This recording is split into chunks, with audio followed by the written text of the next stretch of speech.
the 1.5 trillion is a lot of money to spend.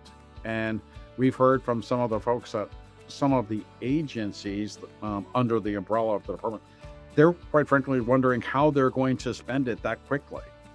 And we're working with them, trying to help them come up with this. But part of this, I really do believe, is it is so much money so fast, is how are we making smart choices as a taxpayer, as at least a former government employee, to make sure that we're getting the right product. Hey everybody, welcome to the Future of GovCon. This is a weekly podcast that we put together to bring the experts from across the industry and look at what's happening today and how it's going to impact the future. I'm Jake Frazer. I'm the owner and CEO of Precision Talent Solutions. In leading one of the industry's top executive search firms, I get to talk to influencers every day. C-suite executives, board members, growth leaders, top government officials, military flag officers. And on this podcast, what we're doing is we're bringing in these experts from AI, from space, from medical, from logistics, from engineering, and we're sitting down and talking about what's happening in their specific area of the industry and how it will impact the future. So pour a cup of coffee and let's get started. Hey everybody, it's Jake and welcome back for another episode of the Future of GovCon. Today we have as our guest a man that's literally responsible for bringing the industry together and in providing a platform to connect industry and government. Today we're very lucky to have with us as our guest. I don't know if we call him still the Honorable, but I'll call him the Honorable Jim Carroll. Jim, welcome to the podcast. Jake, it's so great to be on. And it's hard to believe that I get to be on your show. You've had dozens and dozens of celebrities from the GovCon space. And you're allowing me to be on. This is a high honor. No, it's an honor for me. We've had quite a few PSC members on the podcast. I think the episode for John Heller came out not long ago. John Ustica and other esteemed PSC board members and members. So it's good to keep the train going. Yeah, I have to say, I cheated and looked. For John Heller, you had hundreds of views in the first 24 hours. And so he's handsome. That might be a record for me to beat. Yeah. Well, let's see what we could do. I think he has a bit of a machine behind him. So that was a great discussion. As I mentioned, John was our first customer back in the old PAE days. We've been helping him at Amentum. And so it was really cool, have a chance to sit down and talk with your first customer. And it was a fascinating discussion. Well, it's a fascinating industry that you and I are both in. We're right in the middle of it. And that's what we want to talk about today.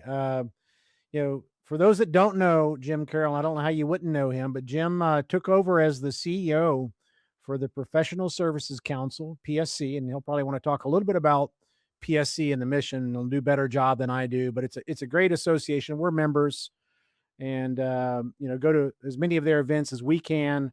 It's just a fantastic place where industry and government get together and, solve problems and make partnerships and friendships. And so it's always a pleasure to be a part of the PSC events. And so Jim has the responsibility and the challenge of taking PSC to the next level. Isn't that right, Jim?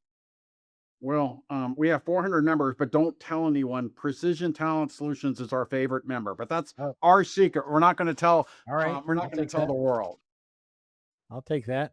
Yeah, before we get into talk a little bit about PSC and the mission there and the composition and what's going on today. So, Jake, obviously we do love Precision Talent Solutions, but we love all of our 400 plus members equally. And they share one united belief, which is government contractors have a very unique and special role. The companies that support them in making sure that they have either the right talent in place or the right technology in place to deliver the bottom line to the consumer, which is ultimately the American taxpayer. These companies operate really at peak efficiency and are providing a solution in most cases that the government cannot do in-house. PSC has been around 50 years and it's for a reason. We are the leading voice for the government contracting industry. and it's a real honor to be part of this community. I always say words have meaning. And if you break down professional services counsel, are you targeting a specific area of government contracting? Is it exclusive of construction engineering, manufacturing, or is it just kind of a general term? The reality is the government contracting world has evolved, and so have we. And so we're now representing companies or partnering with companies that provide a wide range of solutions, not just people actually sitting in seats in government offices, but sitting in IT rooms, sitting in labs and workshops and skiffs, making sure that the ultimate solution really is delivered. And so we're expanding our membership. We now have folks who are in the drone space, something that's really top of mind lately, coming out of the Department of War. We're having folks who are very interested in some of the bio world that is coming out, the biotech space. And obviously, the acronym of the day, maybe the year, is AI. And so some of the companies that really sort of focus on that as well. So services has expanded, and so has PSC. Yeah, I could tell it was remarkable to watch. I've been going to the annual conference for years now out of Greenbrier, which is always it's a must do. If you haven't done it before, folks, it's a nice journey through around the Shenandoah Mountains and all the way out, or I don't know if it's the Shenandoah, but it's a nice drive out there, and you get to West Virginia and a beautiful hotel there at the Greenbrier, and that's where we do the annual conference every year. But it's interesting to watch from year to year the difference in the tone and the mix of speakers and industry.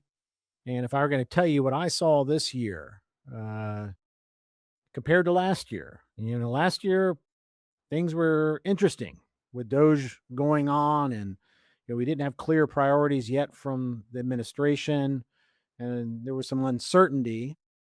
And so that the mood last year versus this year, where you had Secretary Mike Duffy get up and say, "Hey, the train is leaving the station. We're getting ready to go. We need everybody in this room to get ready with us." It was a marked and a stark contrast between what I saw back in 2025. Yeah, we love the Greenbrier Resort. It's just far enough outside of DC that members are able to work with each other in a beautiful setting, as you said, but they're able to be in one space. We had a great lineup of government speakers and who really are communicating with our members about the future of the GovCon world. And really, when you take a step back and think about the role of whether it's PSC or any trade association, I'm focused on three main topics. One is to advocate for our industry. The second is to educate. And traditionally, people think of the education flowing in one direction, if you will, from educating our members about what's happening in the government. We're either a far reg is going or what the industry wants. But really, it seems that at least every 4 years, if not every 2 years, we're educating the decision makers. We're the folks who are coming into office exactly what GovCon looks like. And this week we were meeting with Representative Walkinshaw from the 11th District of Virginia, with so many of his constituents being in the GovCon space, where we're talking to them about what's really going on. The third role of any organization like ours should be facilitate. And that is to facilitate meetings, just like you said, whether it's Mike Duffy, Mike Regas, at the State Department, the undersecretary there, or DepSec there, meetings at the Department of War. We should be setting up and facilitating meetings for our members to understand directly from the decision makers what's going on. And that is really where we have been hard charging in the 18 months that I've been at PSC, or 14 Wow. months, I guess now. Yeah. I've been at PSC, Jake. Yeah, that's clean. That's a good way to advocate, to educate, and to facilitate. That's clean. I like it. For the audience that doesn't know Jim, and hadn't had a chance to get to know him because he's relatively new to PSC, He has a unique career. He's spent a couple of times in the White House, taking on some important matters on behalf of two different presidents. He's worked at the Treasury. He's worked in DOJ. He's worked inside one of the largest companies in the American economy, and he's also spent time uh, uh, in law practice, different stints throughout his career. So I think he brings a unique look to the PSC leadership podium because he's been inside government. He knows how they think. He knows how they make decisions. He also knows how they view industry. He's been on the side of justice and law, which I think is important. Been on the side of industry, and now he's leading the charge, connecting a lot of these different pieces. So, talk about your journey, just your career journey a bit, Jim, if you don't mind. So I spent the first 15 years of my career as a um, civil servant, regular career civil servant, starting at the state, starting in the Commonwealth of Virginia before moving over to the feds, and then was a federal career employee for many years, and went over to the White House under President Bush 43, the son, and was a career employee at the White House. I did ultimately convert and become the political and the deputy general counsel and the acting general counsel at the U.S. Department of Treasury. When left that, went in-house for 10 years at Ford Motor Company as their Washington counsel, which I think those 10 years there um, really honed the ability to understand from a business operations about what's important for the GovCon companies that are members here. Spent then the first 4 years of the Trump administration in the White House as the first deputy White House counsel, as the general counsel at OMB, the principal deputy chief of staff to General John Kelly when he was the chief of staff, and then Jake, the in our personal life, the one of my kids became developed an addiction, a dependency to opioids, and started with prescription, like you hear about so much, and that changed my outlook on life for the next 3 years. And so for 3 years, I was very blessed to be nominated by the president and in a pretty broken town be unanimously confirmed to be the director of an agency inside the White House called the Office of National Drug Control Policy, the position known as the U.S. Drug Czar, overseeing the $35 billion the government spends on drug addiction, dependency, as well as the law enforcement efforts. And it was a wonderful 3 years. Jake, the best part of this, I get to say, my daughter has been clean and sober. And for now, oh my gosh, Jake, it'll be 3, 4, 8 years. I got 7 years.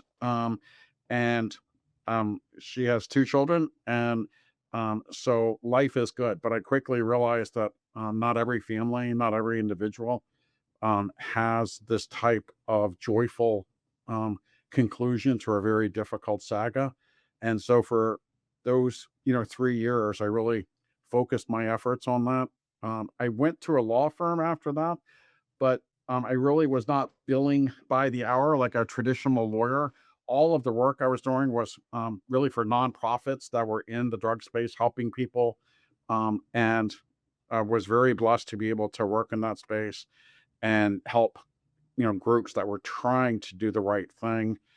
And so it was a great experience. I did change to another law firm and did a little bit more traditional legal work, um, and then did go back for a few months to the first 6 months or so, 5 months of President Trump's second term, where I was not doing policy. My role was strictly doing the which historically it's been in the White House, is overseeing the national security background investigations of people up for security clearances, up for nomination, and things like that. And so I was very fortunate to be able to meet and get to know every single member of the cabinet, the deputies, the principals in these departments. And so, uh, You knew a lot about him, actually. yeah, I guess I did. Um, and, I thought I was just, going to go back to the practice of law.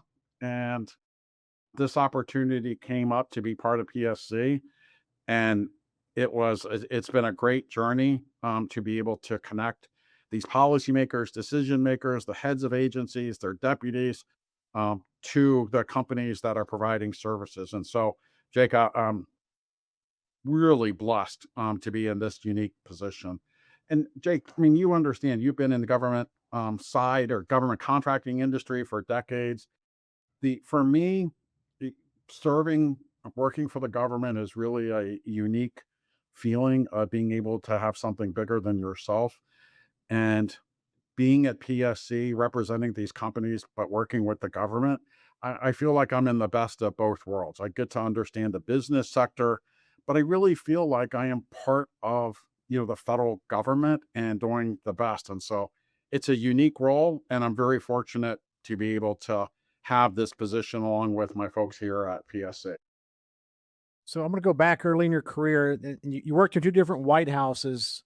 Uh, what could you say about the difference in perspective or the evolution of perspective about government contracting in industry from the first day to the second stay?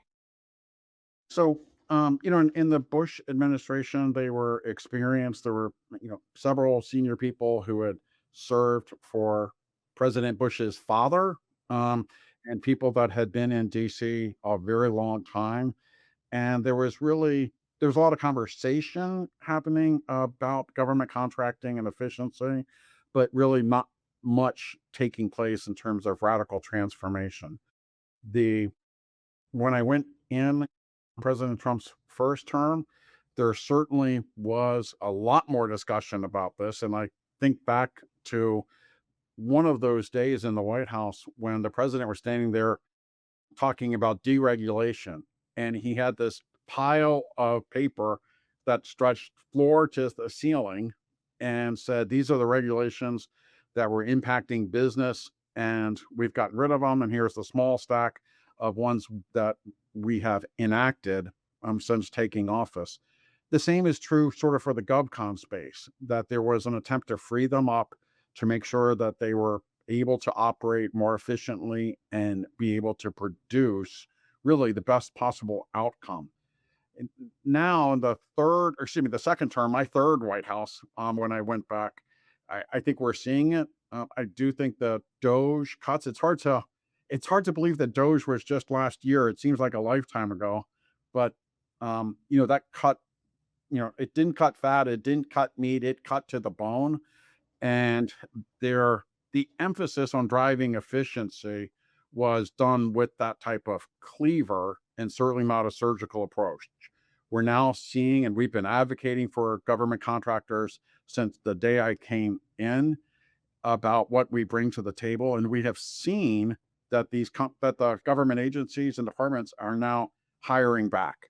But one of the things, and Jake, you understand this, is how do you backfill and find a really talented person, a talented solution to a vacancy when some of the people either took a fork in the road or were let go that had a unique skill set. And some of the people they're bringing in are great and talented, but they don't have the experience. And so finding the right talent can sometimes be difficult. That's what I hear. Yeah. I mean, it was interesting when that happened last year. I mean, it wasn't a GE bottom 10%. I mean, some of the top 10% left. They took the fork in the road, they took the DRP, and the government lost some top flight talent. We collected a lot of them, put them into our kind of precision experts, where we were helping these people now get consulting gigs. But I imagine it's had a couple of impacts. The government's got to be more efficient because it just doesn't have as many resources. So it needs to leverage AI. It needs to streamline regulations because it doesn't have as much talent as it did. And then the second thing is a lot of that talent is now filtering into industry. So now you have more perspective, I think, even better kind of connective tissue between government and industry, because a lot of our experts are now getting jobs or consulting opportunities, and they're bringing government kind of feedback and perspective. We had a story recently from one of our members that it was a very technical solution that was desired by the government. Companies put in this very technical um, bids for it. And the four people that were on the panel for the government, none of them had expertise in the actual technology that they asked for.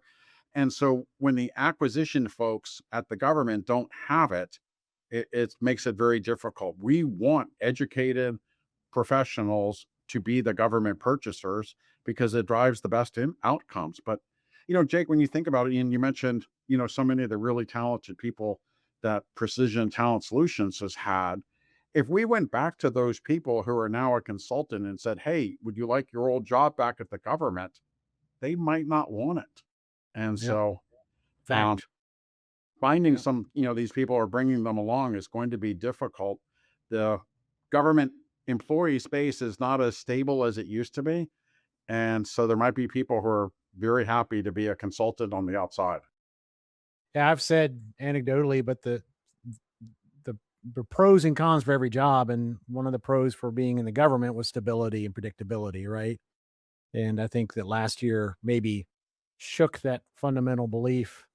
But the flip side, I think people are stepping up. They got to perform more with less, and I think that we got to bring in a new breed of talent into government as well, right? One that's more technologically focused and more in step with AI and in some of the innovations that are happening. So maybe it's a chance to kind of refresh the deck a little bit. I do think it's interesting you talk about AI. That certainly is what's happening now, the use of AI so much. And, we're using it at PSC to help, analyze whether it's the NDAA that just was released, um, or in some other way. I think probably all of your listeners are using AI either professionally or even personally, to help research something. And so how we use it and how we use it responsibly, with security of the data, is really going to be interesting over the next few years. What do you let me ask about kind of the composition of PSC. Um, PSC is and you got to Greenbrier, some of the top brands are there, it's top companies in our industry. What are we doing as an association to attract, they're calling the neoprimes or the Andurils, these fast emerging technology backed and companies they're being funded by venture capital and private equity. Um, how is PSC shifting to kind of hold on to the needs of kind of the old GovCon, but also address the needs of the future and the new GovCon that's emerging? I've not heard it called the Neo GovCon, but that's certainly applicable, for a couple of companies. We're not adverse to them. What we just want is a level playing field and a level understanding, a real world understanding of what's going on. Companies that are funded by VC or PE are great. There's no reason for them not to compete and not be able to bring their solutions to bear. The problem is sometimes those companies are favored, whether without really an understanding of what they provide and some of the regulatory process that the traditional, which I hate using that word, because I think it connotates, this feeling, and exaggerates this feeling that, oh, that's the old world, this is the new world. But the companies that have been in the space for a while are actually producing the exact same technology, producing it, maybe in a slightly different form, but it's the exact same cutting edge stuff while having to really have some regulatory oversight that is burdensome. And so there's nothing wrong with the companies that have not been in this space that are a little bit neo to this world, as long as, everyone has the same playing field. You talked about our membership. 20% of our members are the largest government contractors, certainly in the United States, if not the world. And many of our companies operate in dozens of countries around the world. But 80% of our membership are either small or emerging large companies. And so, it's quite a delicate balance at PSC to make sure that we're being responsive, not just to the, very large companies that need some surgical precision about an insight about what's going on or need to meet.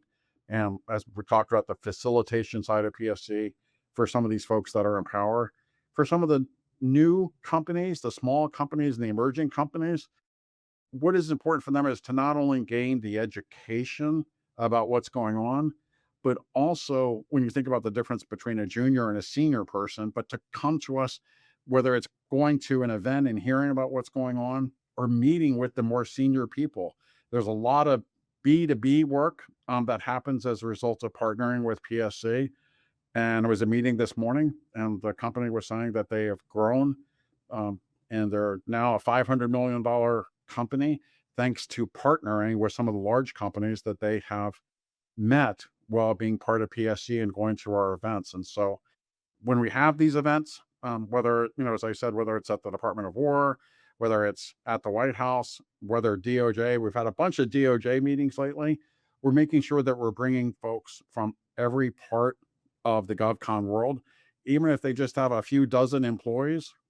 It's just as important for me to make sure they have a seat at the table as it is for one of the large companies that might have a couple thousand people on a Yeah, contract. it's a challenge, right? It's complex, and you have finite resources to support that kind of vast array of customers of companies. A couple things I want to pick out of that. I know that a lot of the companies in PSC are internationally doing work all over the world. Is there a thought? I think primarily PSC is focused on U.S. government contractors. Is there any thought to try and bring in, I don't know, European defense primes? Um, I'm on the board at ISOA, International Stability Operations Association, which is almost all I mean, it's American, but it's German, it's Asian, Middle Eastern companies. Is there any thought to try and bring in a more international constituency? So, Jake, you're jumping ahead to near the end where you talk about what is a company, what do you expect your entity to look like in 3 years? I do think that is one of the areas where we're going to continue to see foreign companies or companies that operate much more on a global scale who are trying to compete in this market. And that's fine. Again, the companies here welcome the competition. They understand it. They do it every single day, and they rise to the occasion. And that's why, I know you had John Heller. We were talking about that a few minutes ago. He wants more companies to join PSC, and I'm grateful for that as our chair of the board, as my boss. Because people understand that we're the stronger and stronger with the more members. And so I do think that is one area as the federal government grows in that space is being able to attract. But like I said, a lot of our companies, I think John in particular, I think he operates in close to 70 countries. 70 countries, yeah. So, and that's not uncommon for some of our largest companies. I was talking the company that I mentioned, the 500 million, they're in every territory of the United States and 3 foreign countries now, and they just won a contract in the 4th country. And at 500 million, they're still, sort of in that mid-tier, not quite in the billion-dollar space yet. And so I do think that is where we are going to have to evolve and make sure that we're providing the education, facilitation, advocacy for these companies, regardless of where they operate.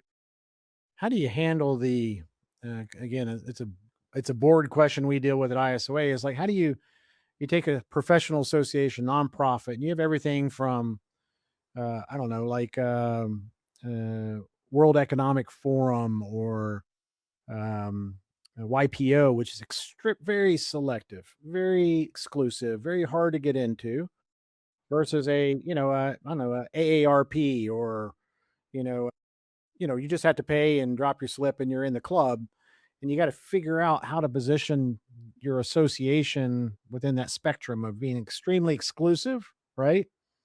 Uh, versus having a lot of companies in, but not as much, I don't know, connectivity.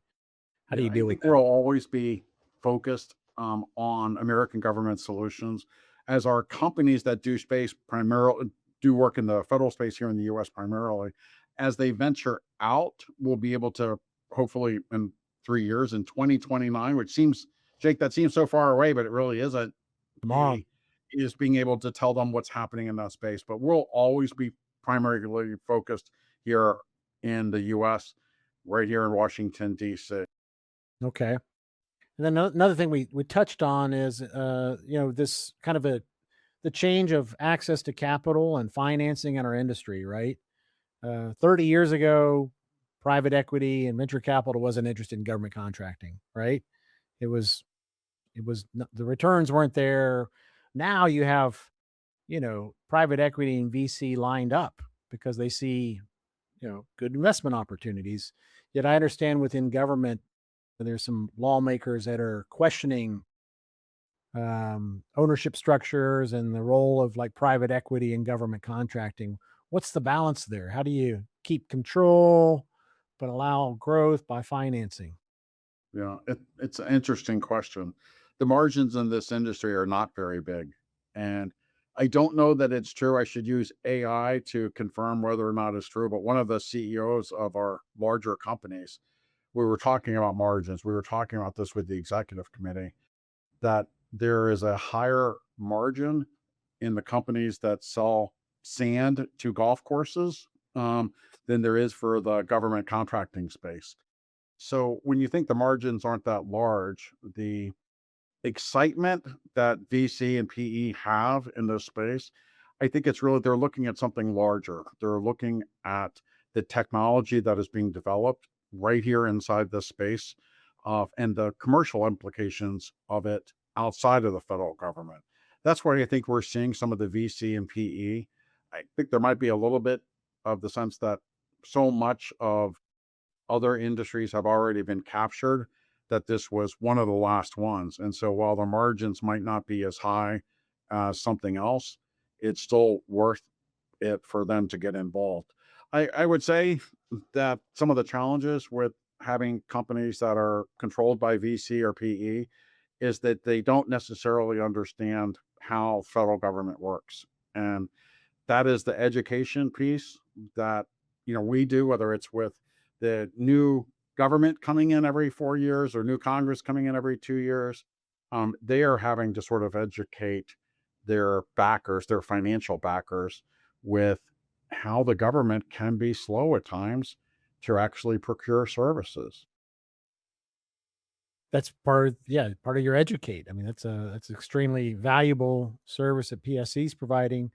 Um, I tell you, and I go back to contrasting the 2025 annual conference with 2026 and just the mood in the room and the mood of the speakers. We're staring down a $1.5 trillion DOW budget request. We're seeing finally a massive spending on Homeland Security, and not just ICE, but Coast Guard, other areas of DHS are getting funding. Across the Atlantic, our allies there are picking up spending on the race to get to 5% of GDP. Indo-PACOM still a big deal. It's just not in the news as much. I mean, CENTCOM's going to go through a reshuffle. Western Hemisphere is a priority of the administration. Seems like a lot of big macro trends that are pointing towards growth over the next 24, 36 months. Yeah, absolutely. We're bullish on the growth side of this, especially at the Department of War. And Jake, by the way, I have this feeling that we will all get used to saying Department of War, and then we'll have to revert back to say Department of Defense. I know, it's hard. It's hard. Old But habits. the 1.5 trillion is a lot of money to spend, and we've heard from some of the folks at some of the agencies under the umbrella of the department. They're quite frankly wondering how they're going to spend it that quickly.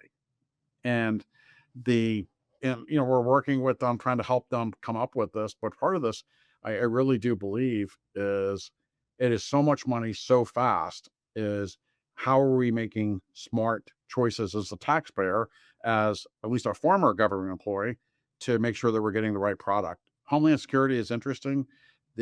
So much excitement over the FIFA game. So a lot of money went towards that. But by the time this money is actually available, the FIFA games will be over, and we will. It's when we talked to Congressman Walkinshaw, we were saying we're only 3 months away from another budget cycle. And, will there be another CR, continuing resolution? Are there going to be shutdowns? And, this is why PSC exists. The small companies, are to join PSC, it's a percent of your revenue with the federal government. So for some of the smaller companies, it's just, a few $100 a year to be part of us. And, that's what we're trying to navigate. And so, our members are excited about some of the potential for work going forward and some of the growth. Some of our companies are doing everything from developing the unmanned assault aerial platforms. We have one of our companies is doing an AI driven ship vessel.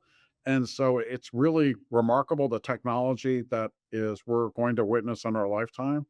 And also, I mean, I don't think we can ignore what's happening at NASA with the director Isaacman, who's talking about the next Artemis launch. And so many of our companies were involved in that.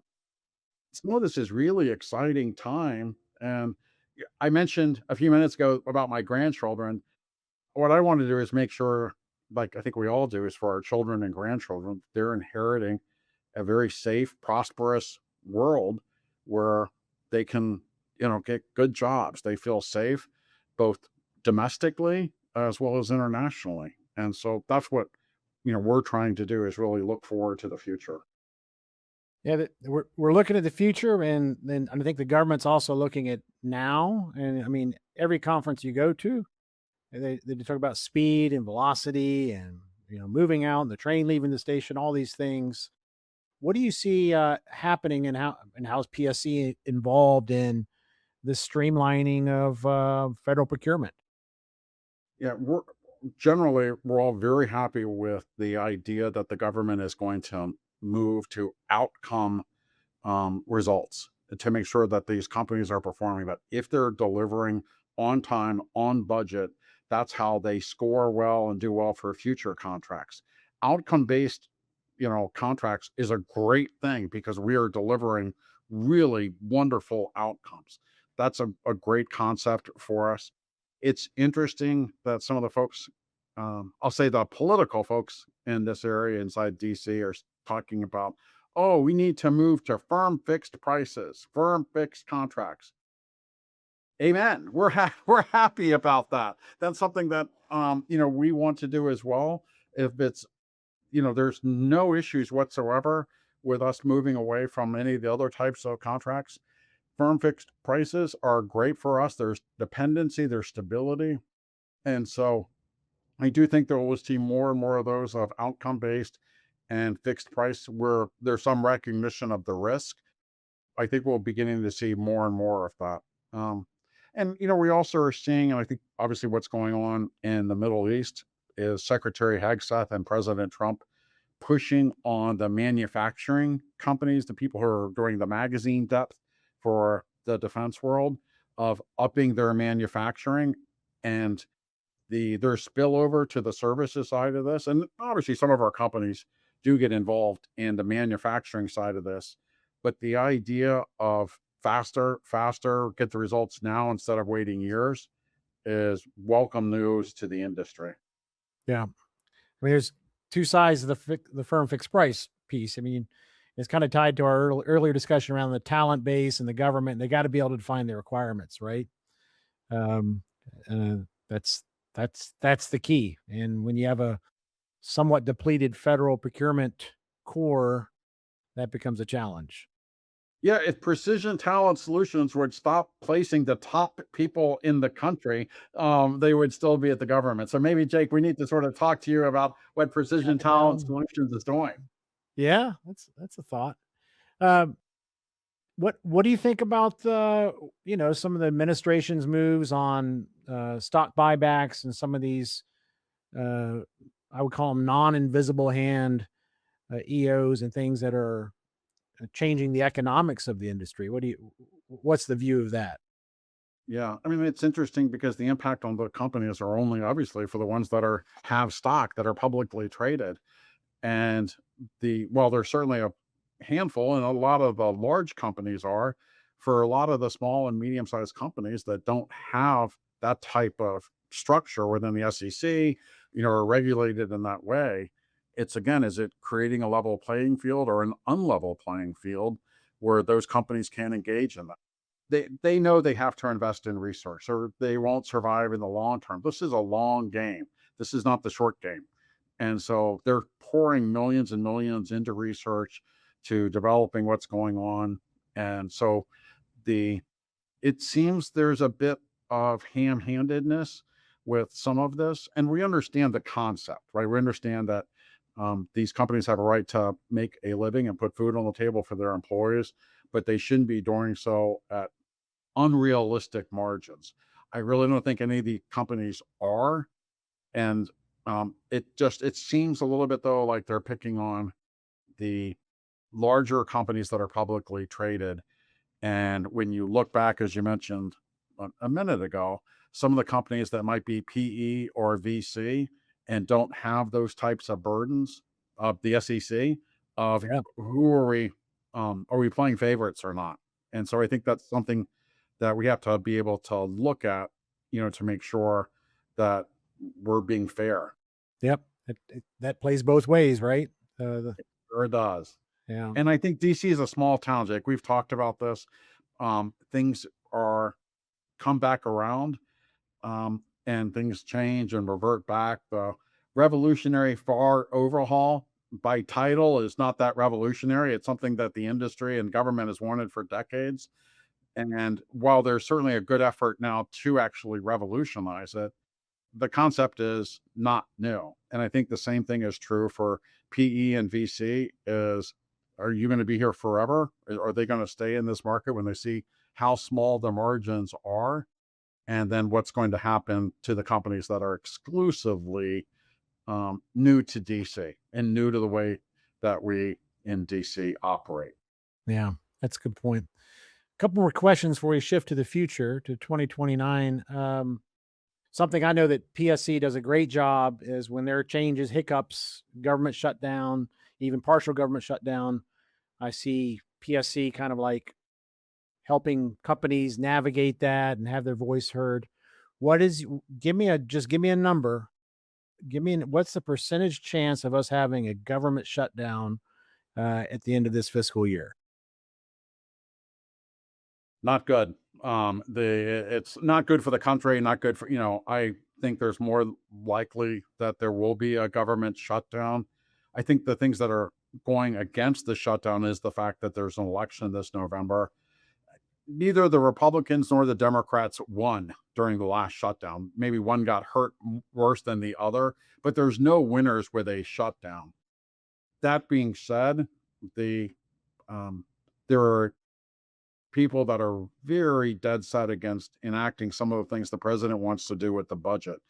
So I think realistically, between now and November, I'm hoping we'll see a CR as sort of the worst case scenario.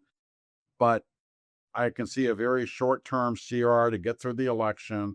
So there's not too much bruising on either side. But I think once we get past the election, I think all bets are off. And I'm very concerned about either a complete shutdown or something we've been living with until very recently, a DHS shutdown, because that budget in particular has become so politicized. Yeah. Yeah. Yeah. What that was my second question is, thinking ahead, we have another election cycle this year, and then we have of course, the presidential election in 2.5 years. What does PSC do to get ready for the scenarios? I mean, let's call it roughly 50-50 scenario for shifts in the government. I think it goes back to something we talked about at the beginning, which is the free flow of information, including back up to the new folks that are going to be coming in. It certainly looks like the House might flip to D, and probably the Senate is on the bubble with the 4 to 6 seats needed. And so the depending how that goes, a lot of it is going to be advocating to the new decision maker, policy makers, and educating them about what's going on. And so we're gearing up for that to make sure that we are prepared to deal with new members of Congress. I also think we'll see, and as we typically would, especially in the second term, an exit of high ranking government officials after November, and making sure the new folks that are being brought in for the second half of the second term are educated about PSC. And so we've been very fortunate. We have great White House access. In the midst of the government-wide shutdown, we brought half a dozen, I guess a little bit more, close to 10 CEOs in to meet with Susie Wiles in the West Wing to talk about the impact of the government shutdown. We're constantly meeting, throughout the administration with senior folks to make sure that they understand the actual implications, not just the financial implications, the true safety and national security and impact to the Department of Defense, Department of War. And so, that is part of our role here. And boy, Jake, I really hope there's not another shutdown, but we'll be prepared. No, it's hard to plan. It's for everybody. For every company, whether it's, the largest companies in the world, like we were talking about John Heller and Amentum, or Precision Talent Solutions, which might not be quite as large, Yet. but you still need stability. Companies need Absolutely. that to be able to plan for the future. Absolutely. Yeah. Well, I hope you're wrong, but I'm afraid you're right in your prediction. We'll see. We'll watch that one together. So let's shift to the future, as we like to do at the end. It's 2029. It is 3 years from now. And it'll be here before we know it. Give us a vision of where you see PSC in 2029, and then overall where you see the relationship between government and industry, government contract and industry. So, in 3 years, we'll have a new administration. And I think we'll have a continuing evolving of PSC. Some of the areas that we're now getting involved in and having some interest in, some of our members, is in the Bitcoin cyber world of transactions. And several of our banking institutions have expressed an interest in getting PSC involved in that side as the government takes on more and more of a role. Also, with space and satellite, we've not had a dedicated area to that. I think whether, it's Iron Dome, Golden Dome, we're seeing so much more work in that area that I see our space and satellite sector growing as well. And it's interesting as a side note, Jake, when I was in a little bit in the Bush world, but really Trump won, there was so much talk about drones. What companies are producing drones? What are they doing here on drones? Now it's all counter drones, but it's still space, right? It's still aerial platforms. And so I think that will continue to evolve as well. And I do think, again, the world has changed with AI. And I might be replaced. Jake, you'll never be replaced by AI. But the reality is, I think it's here to stay. There's, obviously some conversations that this is a bubble and it's going to pop.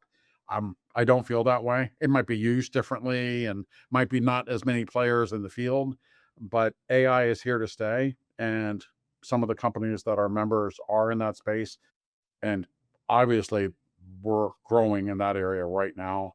And 3 years from now, I see that as being larger and larger for PSC. How many member companies do you think you'll have 3 years from now? My goal, honestly, is a stretch goal of going from 400 to 600. Okay.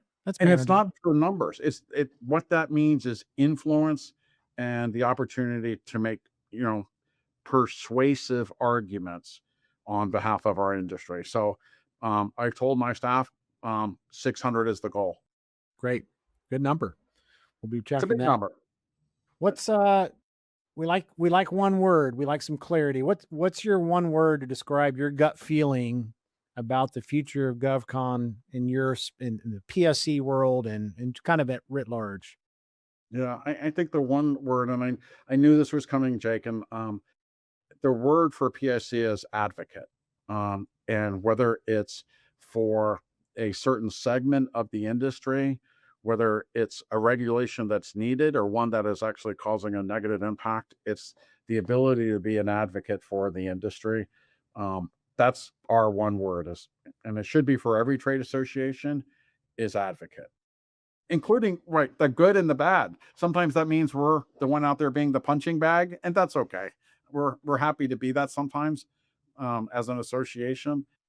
And so, but it's being an advocate. That's the greatest pleasure we can have. Awesome. That's a good word. That's a good word, Jim. Hey, it's been a fascinating discussion with you. Some hard topics discussed, some predictions made, and I know you're still getting settled in there, and we're really looking forward to seeing PSC flourish under your leadership. You got a fantastic team there with Cassie and Andrea and some of the other team members. It's always a pleasure to work with your staff. Well, thank you. It's great to be on, and I look forward to being on in 2029, and we can see how well we did with our predictions. We'll use AI to kind of overlay what you say then to what happened today. So how's that sound? And neither one of us will even be sitting here. It'll all be done through AI. That's right. That's right. Jim, thanks so much for your time. Thanks for sharing your thoughts and the service you're giving back to the country through leading PSC. It's a real pleasure to have you here. Thank you, Jake, and thank Precision Talent Solutions for being part of this world that we're working in. Awesome. Okay, everybody, look, we bring bright minds onto the show every week, and Jim's giving us some really good perspective. I say it every week because I believe it and I know it, that the future of GovCon is happening today. So come in next week. We got another great show. Thanks, everybody, for your time.